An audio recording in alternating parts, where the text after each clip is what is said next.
प्रिय विद्यार्थियों नमस्कार। हिंदी की ऑनलाइन शिक्षण व्यवस्था में आप सबका हार्दिक अभिनंदन स्वागत। आइए प्रारंभ करते हैं हिंदी व्याकरण का अध्ययन। हिंदी व्याकरण में हम अध्ययन कर रहे थे संधि प्रकरण।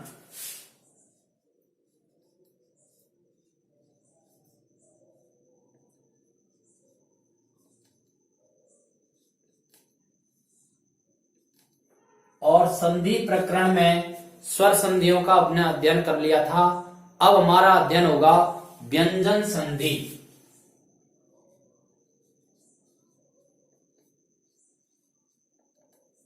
व्यंजन संधि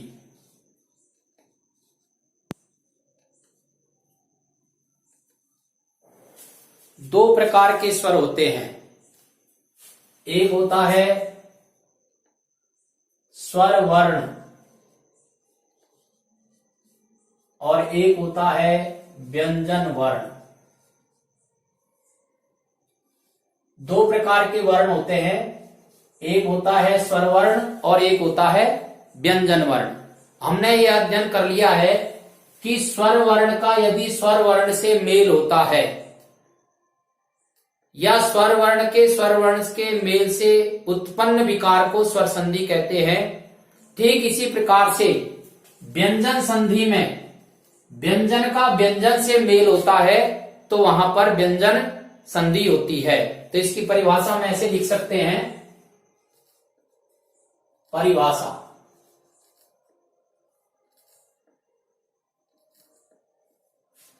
जब व्यंजन वर्ण का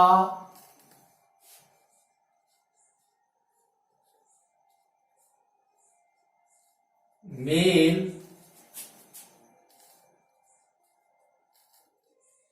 व्यंजन वर्ण से या व्यंजन वर्ण का मेल स्वर वर्ण से होता है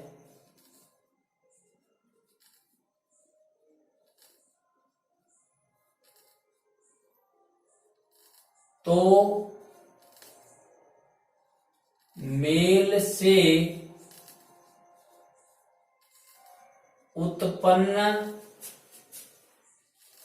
विकार को व्यंजन संधि कहते हैं।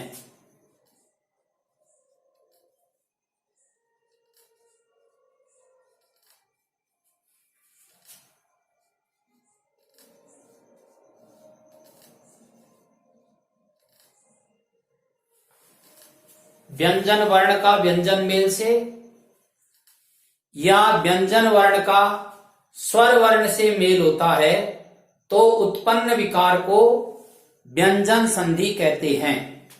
इसकी दो स्थितियां बनेगी। पहली स्थिति देखिए आप, व्यंजन प्लस व्यंजन बराबर व्यंजन, ये पहली स्थिति बनेगी। अर्थात व्यंजन वर्ण का मेल व्यंजन वर्ण से होता है तो व्यंजन ही होगा। दूसरी स्थिति, व्यंजन प्लस स्वर बराबर व्यंजन। स्वर संधि में तो क्या होता है, स्वर प्लस स्वर बराबर स्वर होता है। जैसे ए प्लस ए बराबर आ।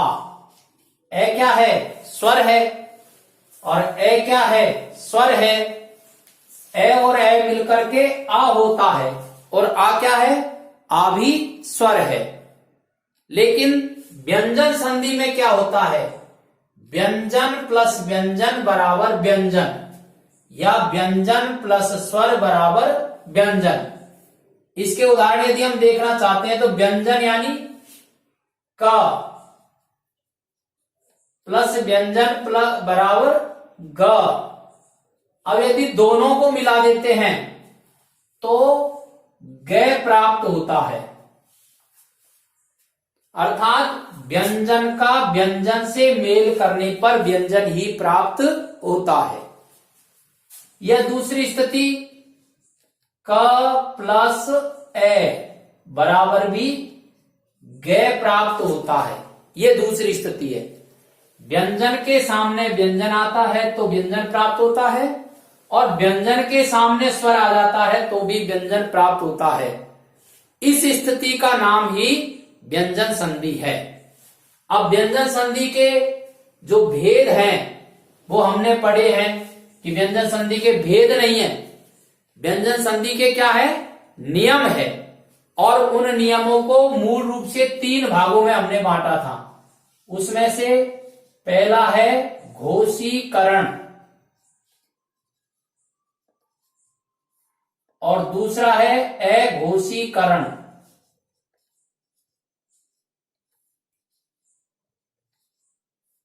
और तीसरा उच्चारण स्थान के आधार पर है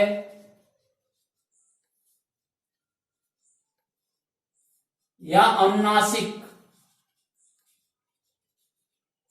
इनकी भी चर्चा हम विस्तार से आगे करेंगे, लेकिन आज जो हम अध्ययन करेंगे वह होगा व्यंजन संधि का प्रथम नियम।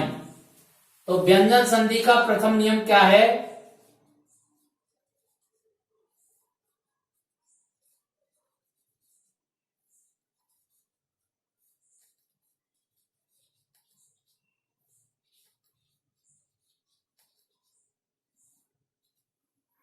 व्यंजन संधि का प्रथम नियम है घोषीकरण।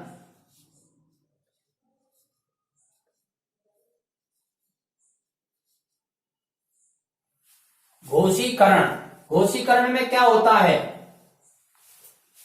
अघोष व्यंजन के सामने यदि घोष व्यंजन आ जाते हैं तो अघोष व्यंजन को घोष व्यंजन हो जाते हैं। ये नियम है इसका। नियम क्या है? अघोष व्यंजन के सामने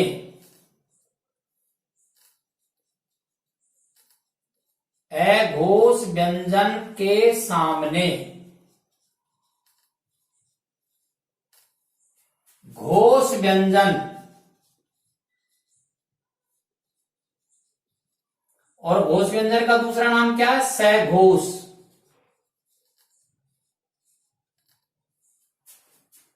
व्यंजन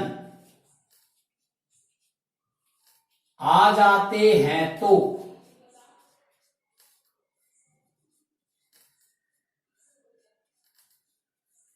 अघोष व्यंजन को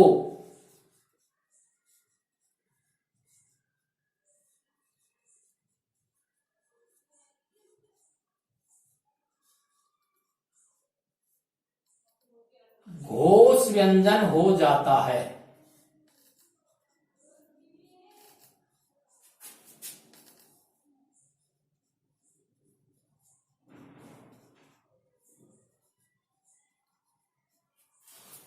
ये घोषीकरण का नियम है। अब देखिए, आप इसको ऐसे समझ सकते हैं हम, अघोष व्यंजन और इसके सामने घोष व्यंजन आ जाते हैं तो अघोष व्यंजन को घोष व्यंजन हो जाते हैं। ये स्थिति है।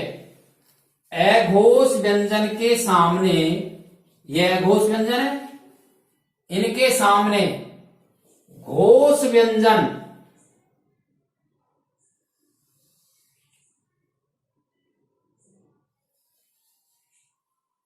आ जाते हैं तो अघोष व्यंजन को घोष व्यंजन हो जाते हैं। ये स्थिति है इसकी।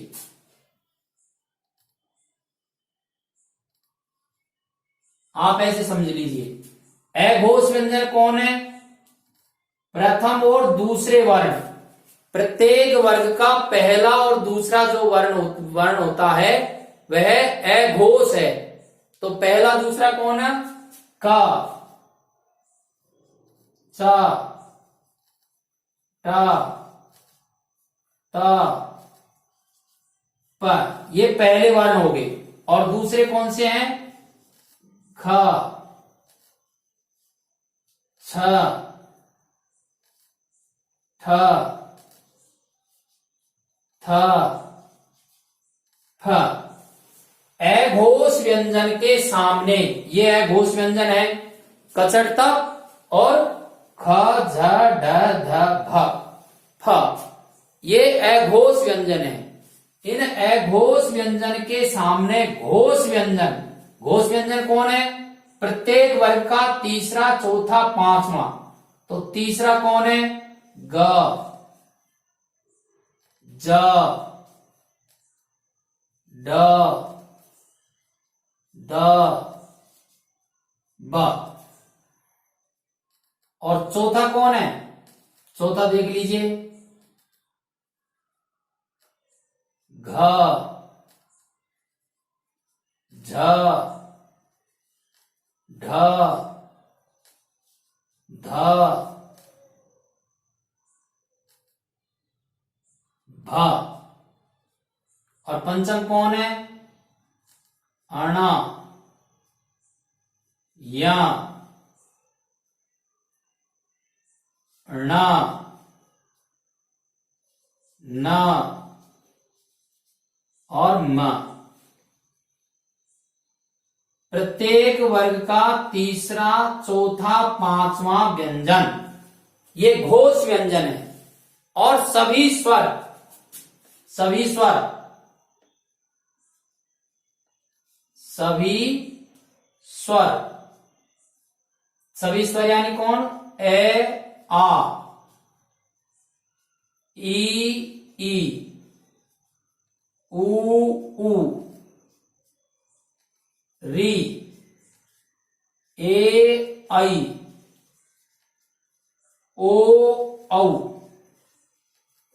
अघोष व्यंजन के सामने घोष व्यंजन आ जाते हैं,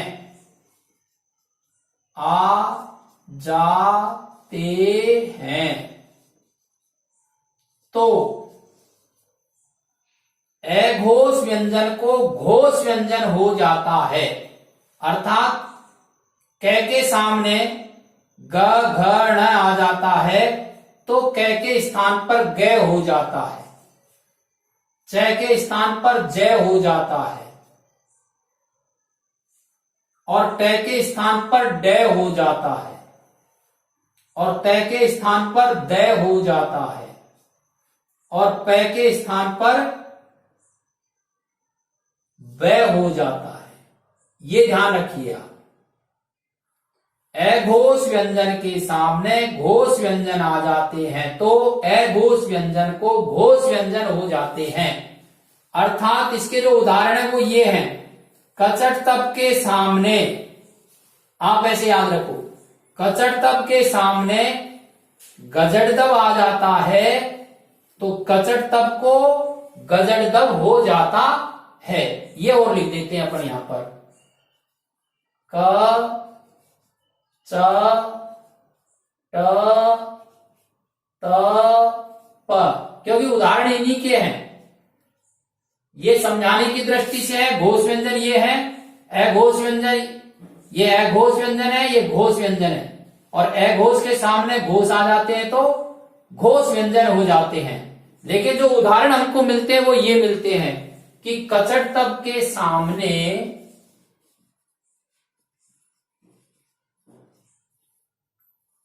गजड़दब आ जाते हैं, ग, ज, ड, द, ब, गजड़दब आ जाते हैं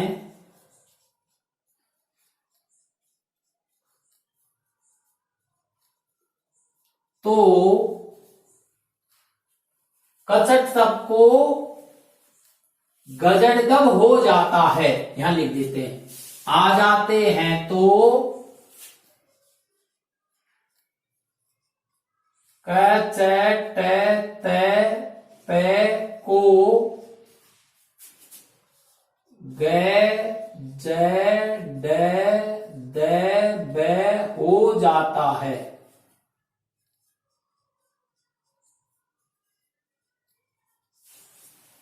कचड़ तब के सामने गजड़दब आ जाता है तो कचड़ तब को गजड़दब हो जाता है, ये याद रखिए आप।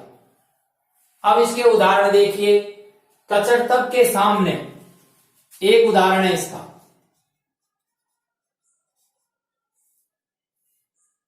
उदाहरण है, यह कोई भी स्वर आ जाता है, कोई भी स्वर आ जाता है, स्वर भी इसमें है तो गजड़दब हो जाता है। देखिए आप, दिग प्लस गज, कै के सामने गे आ गया तो कै के स्थान पर गे हो जाएगा, तो यहां हो जाएगा दिग प्लस गज, और शब्द क्या बनेगा, दिग्गज। कै के सामने गे आ जाने से कै को गे हो गया, दिग प्लस गज दिग्गज हो जाएगा। एक उदाहरण और है, दिग प्लस दर्शन, ये व्यंजनों के उदाहरण है। कै के सामने दे आ गया, ये कचड़ तब के सामने गजड़ द आ गया तो कै के स्थान पर क्या हो जाएगा, गे हो जाएगा। तो देखिए, कै के स्थान पर गे हो जाएगा, दिग प्लस दर्शन, और शब्द हो जाएगा दिग्दर्शन।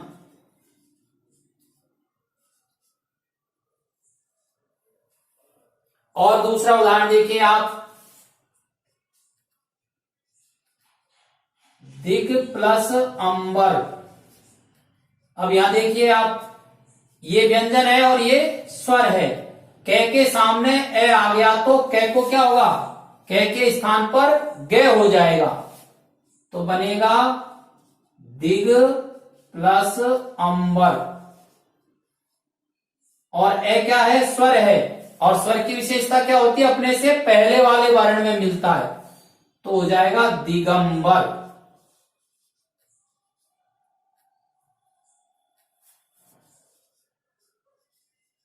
वाक प्लस ईस, वाक जो शब्द है इसका अंतिम वर्ण कौन है, कै। कै क्या है, व्यंजन है, और ईस का पहला वर्ण क्या है, ई। ई क्या है, स्वर है। व्यंजन के सामने स्वर आ गया, कौन सी संधि है, व्यंजन संधि है। कै क्या है, अघोष व्यंजन, और ई क्या है, घोष व्यंजन। अघोष व्यंजन के सामने घोष व्यंजन आ गया तो अघोष व्यंजन उसी के घोष व्यंजन में बदल जाएगा। तो कै अघोष व्यंजन है, इसके सामने ई घोष व्यंजन आ गया तो ये जो कै है ये उसी के घोष यानी गे में बदल जाएगा, तो ये शब्द बनेगा आपका वाग प्लस ईस। और अब ई क्या है, स्वर है। स्वर की विशेषता क्या है, अपने से पहले वाले वर्ण में जाकर के मिल जाता है, तो ई किस में मिलेगा, गे में मिलेगा, तो शब्द क्या हो जाएगा, वागीस। बागीस शब्द बन जाएगा।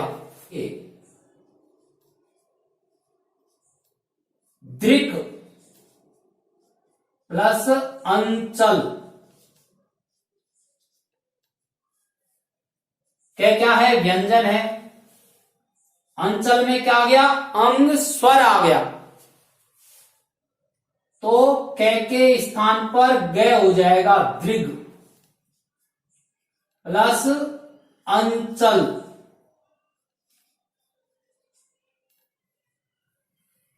और ए किसमें मिलेगा, गे में, गे पूरा हो जाएगा, तो शब्द क्या बनेगा,